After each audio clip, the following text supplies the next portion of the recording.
1월 13일입니다. 평화조약을 맺다라는 제목으로 여호수아 9장 1절에서 15절까지 말씀을 읽겠습니다. 요단강 서쪽의 야산과 평원지대와 지중해 해안에서 레바논에 이르는 곳에 사는 헷사람과 아모리 사람과 가나안 사람과 브리스 사람과 히위 사람과 여부스 사람의 모든 왕이 이 소식을 듣고 함께 모여서 여호수아와 이스라엘에 맞서서 싸우기로 뜻을 모았다. 히위 사람인 기브온 주민들은 여호수아라는 사람이 여리고성과 아이성에서 한 일을 듣고서 여호수아를 속이기로 결정하였다. 그들은 낡은 부대와 헤어지고 터져서 기운 가죽 포도주 부대를 나귀에 싣고서 외모를 사절단처럼 꾸미고 길을 떠났다. 발에는 낡아서 기운 신을 신고 몸에는 낡은 옷을 걸쳤으며 마르고 곰팡이 난 빵을 준비하였다. 그들은 길갈진에 있는 여호수아에게 와서 그와 이스라엘 사람들에게 말하였다. 우리는 먼 곳에서 왔습니다. 이제 우리와 조약을 맺어 주십시오. 이스라엘 사람이 이 히위 사람들에게 말하였다. 당신들은 우리 근처에 사는 듯한데 어떻게 우리가 당신들과 조약을 맺을 수 있겠소? 그들이 여호수아에게 말하였다. 우리를 종으로 삼아 주십시오. 여호수아가 그들에게 물었다. 당신들은 누구이며 어디에서 왔소? 그들이 여호수아에게 대답하였다. 종들은 주 하나님의 명성을 듣고서 아주 먼 곳에서 왔습니다. 우리는 주님께서 이집트에서 하신 모든 일을 들었으며 또 주님께서 요단강 동쪽 아모리 사람의 두 왕 곧 헤스본 왕과 왕 시혼과 아스타롯에 있는 바산 왕 옥에게 하신 일을 모두 들었습니다. 그래서 우리 땅에 살고 있는 장로들과 모든 주민이 우리를 이리로 보냈습니다. 우리 기브온 주민은 종이 될 각오가 되어 있다는 것을 말씀드리고 우리와 평화조약을 맺어달라고 하는 부탁을 하려고 길에서 먹을 양식을 준비해 가지고 이렇게 왔습니다. 우리가 가져온 이 빵을 보십시오. 우리가 이리로 오려고 길을 떠나던 날 집에서 이 빵을 쌀 때만 하더라도 이 빵은 따뜻하였습니다. 그러나 보십시오. 지금은 말랐고 곰팡이가 났습니다. 우리가 포도주를 담은 이 가죽 부대도 본래는 새 것이었습니다. 그런데 보십시오. 낡아서 찢어졌습니다. 우리의 옷과 신도 먼 길을 오는 동안 이렇게 낡아서 헤어졌습니다. 이스라엘 사람들은 어떻게 해야 할지를 주님께 묻지도 않은 채 그들이 가져온 양식을 넘겨받았다. 여호수아는 그들과 화친하여 그들을 살려준다는 조약을 맺고 회중의 지도자들은 그 조약을 지키기로 엄숙히 맹세하였다. 아멘. 아이성 전투까지 치르고 난 이후에 급속도로 이제 이스라엘 그 백성 군대가 얼마나 강한지 알게 되었죠. 그래서 일단 가나안 땅에 요단강 서쪽 가나안 땅에 사는 7족속의 왕들이 이제 모입니다. 평소에는 그들이 서로 으렁으렁거리던 사이였었지만 이제 공동의 적을 이제 맞이하여서 그들은 같이 함께 싸우기로 동맹을 맺습니다. 그런데 이제 히위 족속 중에서 기브온 성에 사는 주민들은 아니다. 우리가 싸워서 죽을 이유가 어딨냐 하면서 화친 조약을 맺기로 이제 여호수아를 속이기로 결정을 해요. 그래서 아주 만반의 준비를 합니다. 그러면서는 길갈에 있는 여호수아에게 이제 와서 우리는 먼 곳에서 왔습니다. 거짓말이죠.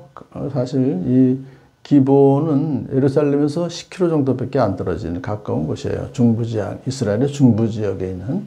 자, 그래서 먼 곳에서 왔습니다. 왜냐하면 먼 곳에서 왔다고 속인 이유는 뭐냐 하면 가나안 족속들은 다 이제 멸한다는 것도 그들이 알고 있기 때문에 그래서 우리는 가나안 족속이 아닙니다 하는 식의 말이죠. 우리가 조약을 맺어 주십시오. 우리는 이제 종으로 삼아 주십시오. 아니, 사실 종으로 삼아달라고 하는 데는 사람이 약해지죠. 왜냐하면 완전히 항복하는 거니까. 그래서 종들은 하나님의 명성을 듣고서 아주 먼 곳에서 왔으니 또 속여요. 계속해서. 그러면서 이제 띄웁니다.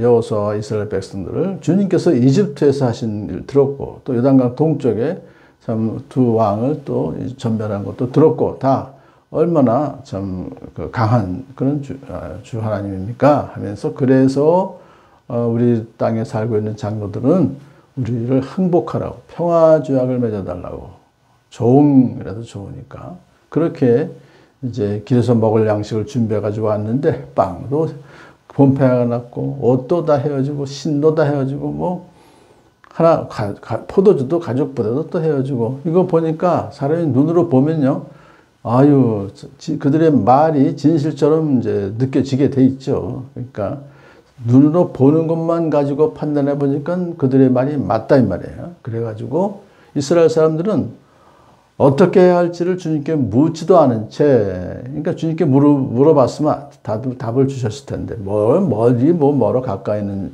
기브온 사람은 가깝다, 가나안 칠족속이다 라고 가르쳐 주셨을 텐데, 묻지도 않은 채 그냥 덥석 그들이 가져온 양식도 넘겨받고 화친 조약도 맺고, 그리고 여호수아가, 그리고 지도자들은 그 조약을 지키기로 엄숙히 맹세까지 하는. 그러니까 이거는 조약에 체결된 거니까 물을 수가 없어요. 자, 여기까지 이제 와서 기본 사람들은 속이기로 결정을 했고, 결국은 속여서 성공을 했습니다. 그래서 결국 그들은 나중에 보면은 이제 기브온 족속은 성전에서 허드렛 일을 하는 사람으로 살아요. 그리고 끝까지 함께 같이 하나님을 경배하며 살면서 나중에 보면 느헤미야를 보게 되면 이제 바벨론까지 포로로 잡혀갔다가 다시 돌아오는데 거기에 다 기브온 사람과 함께 같이 동행합니다. 그래서 이 거짓말을 한 것은 물론 도덕적으로는 정당하지 못하죠. 하지만 우리가 그 사람들은 그 자기들의 그 미래를 안 거죠. 죽을 수밖에 없다고 하는 것을. 그래서 살 길을 찾은 거예요. 살 길을 찾게 싸우는 것이 아니라 아예 하나님의 백성으로, 그러니까 하나님께 속한 자로 살면 살겠다는 생각을 하게 돼서 이제 길 가까이 찾아온 거잖아요. 그렇기 때문에 이걸 구속사적으로 우리가 이걸 봐야 됩니다. 이방인인 그 기브온 사람들이 살아나게 된 그 배경은 사실 그들이나 마찬가지 우리도 이방인들이잖아요. 그런데 하나님께서는 자비가 넘치시는 분이셔서 범죄로 죽은 우리를 그리스도와 함께 살려주셨습니다. 예수 믿고 우리가 허물과 죄로 이미 죽었던 자들인데, 그런데 예수 믿음으로 말미암아 우리가 범죄로 죽은 우리를 그리스도와 함께 살려주셨습니다. 우리는 그러므로 은혜로 구원받은 것이 믿음을 통해서 은혜로 구원 얻었습니다. 사실 기브온 사람이 그렇게 속인 거나, 예수님 돌아가실 때, 십자가에 있을 때 그 두 편의 양편에 있던 강도 중에 한 사람, 하나님 구원해 주셨잖아요, 예수님께서. 그 사람은 엄청난 죄를 지은 사람이에요. 그렇기 때문에 오늘도 우리는 우리가 해주신 것은 정말 우리의 공로나 우리의 행위가 아니구나, 하나님의 선물이로구나 자랑할 수가 없습니다. 감사할 뿐이죠. 오늘도 이렇게 속였던 그들을 비난할 것이 아니라 그들이 구원받기 위해서 그렇게 참 노력한 것을 보면서 하나님께서 그렇게 해주신 거죠. 사실은 여호수아가 속임 당한 것도 크게 보면 하나님의 그 뜻으로 우리가 이해할 수가 있습니다. 오늘도 정말 기본 사람들처럼 절박하게 정말 구원을 해달라고 하는 그런 심정으로 오늘도 주님의 그 말씀에 큰 의미를 두고서 본격적으로 말씀을 순종하며 살아가는 복된 하루 되기를 축복합니다.